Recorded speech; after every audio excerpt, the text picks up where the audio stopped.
Your sales team is celebrating another record month. Revenue is up, the pipeline is full, and everyone looks busy. So why does the bank account feel exactly the same? Here's the uncomfortable possibility. You aren't growing. You may be paying customers to buy from you. And if every new sale brings less profit, more delivery pressure, and tougher negotiations next time, more revenue could be making your business less valuable. Welcome to Why Businesses Stop Growing, the podcast for business owners, CEOs, and investors who want stronger, more profitable, and more valuable businesses. I'm Chris Wimshurst, Commercial Growth Advisor and founder of Hawthorne Advisory. Today we're looking at the discounting trap, why it becomes normal, what to do when it has taken hold, and why pricing discipline matters far beyond the sales team. My view is simple. A discount is not harmless flexibility. Unless it buys a defined commercial return, it is a transfer from your profit to the customer. That doesn't mean every concession is wrong. A carefully chosen investment in a valuable relationship can make perfect sense. But habitual discounting, that's different. It is usually a symptom of unclear value, weak qualification, sales pressure, or fear of losing the deal. It rarely starts with a board decision to damage the business. It starts with a buyer saying, your competitor is cheaper, or a long-standing customer asking for a special rate, or a salesperson trying to hit a month-end target. Someone says, it's only 10%. Then the exception becomes an example, the example becomes an expectation, and the price on the proposal stops being the price at all. Here's the question that should come before any reduction. What does the customer actually lose by not choosing you? Is it time, risk, revenue, reliability? A compliance problem avoided? A faster route to a result? If the answer is vague, the conversation will collapse towards price. Your team may understand that the service is better, safer, or more effective, but internal confidence is not customer value. The value has to be specific to the buyer. And if you can't explain the value, what exactly is the discount fixing?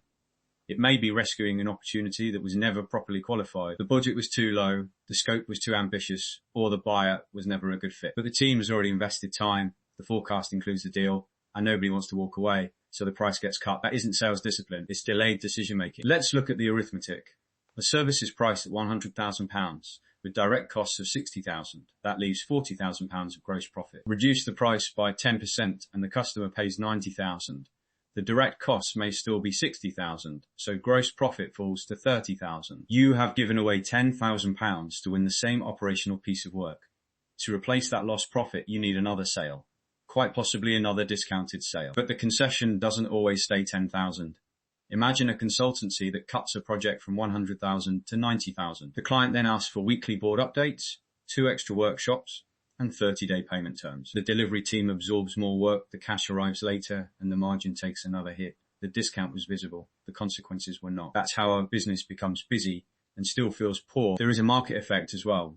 Once customers learn that your price is flexible, they wait. They ask what somebody else received last quarter. Your standard price becomes an opening bid rather than a commercial position. Forecasts become less reliable because the quoted number and the likely number are different. Then, when you try to restore price, the customer experiences it as a penalty. You train the market and now you're annoyed by its behavior. So what right? Start with evidence, not a lecture to the sales team. Review the last 6 to 12 months of deals. Record the list price, actual price, concession, approver, and reason. Then look at the customer, salesperson, product, segment, and delivery requirements. Follow the money, gross profit, payment speed, retention, expansion, referrals, and cost to serve. You're looking for patterns, not villains. For every concession, ask 3 things. What did we give? What did we get? And what evidence will tell us it worked? That is the review. A £15,000 reduction might be sensible if it secures a 3-year contract with a reliable payment profile and a strategically important customer. It is not automatically sensible because the sales meeting is tomorrow. Let's pick the sweet corn out of that. A discount is not strategic merely because someone uses the word strategic. When a buyer says, we need 10% off, don't answer the percentage immediately. Ask what needs to change. Could you reduce scope, extend the contract, improve payment terms, agree a volume commitment, move delivery into a quieter period, remove unnecessary customization? A concession should buy something that protects or improves economics. Otherwise it isn't a trade, it's a giveaway. And absolutely not. Can you sharpen your pencil? Should trigger an automatic reduction. You also need a value conversation before the negotiation begins. Quantify the cost of the customer's current problem. Explain the result, the risk reduced, or the time saved. Be clear about what is included and what is not. Then set margin guardrails, not a rigid rule that ignores context, but a decision boundary. Below a certain level, the deal gets reviewed against customer value, strategic fit, capacity, payment risk, implementation effort, and lifetime economics. The process has to work at speed. A salesperson should be able to make a small adjustment within clear boundaries. A larger concession needs commercial approval. A deal below the minimum economic position needs leadership review with the reason and expected return recorded. Keep it quick, visible, and consistent. Time kills deals, yes, but rush discounting kills value. The answer is faster, better judgment, not no decision. Then change what the organization praises. If the only celebrated number is revenue booked, people will find ways to produce revenue. Measure realized margin, cash collected, retention, expansion, and cost to serve as well. Finance sees the margin. Sales sees the negotiation.